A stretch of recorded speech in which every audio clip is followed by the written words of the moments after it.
robocalls with their annoying pre-recorded messages have been limited by law in recent years. But you know what? Many telemarketers are still calling us anyway. So we have some new ways on how to get rid of these unwanted phone solicitations.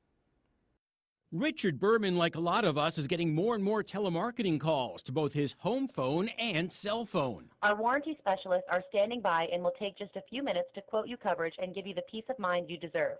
We were getting about 3 or 4 calls a week on our landline. We called the do not call registry, and that has cut it down to almost none. However, I'm still getting 2 or 3 a week on my cell phone. It's really very annoying.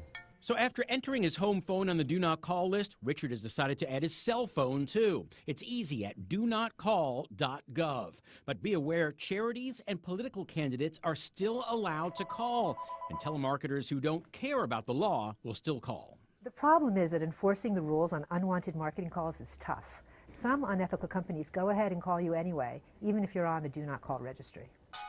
Our partners at Consumer Reports magazine say to limit robocalls, hang up immediately. Don't press any buttons. If you do, the autodialer registers that a real person answered and may keep calling.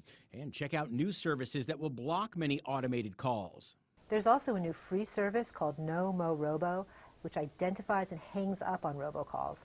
Check with nomorobo.com to see if your carrier has the simultaneous ring feature that enables the service. Finally, if a legitimate charity calls, politely ask them to put your number on their no-call list. Most will. Now tonight at 11, I'm going to have an update on the one-ring hang-up robocall that I've been talking about for a couple of weeks and why it's become so successful for the scammers behind it. Very interesting why people are falling for it. Finally, it's You Win Wednesday. This week,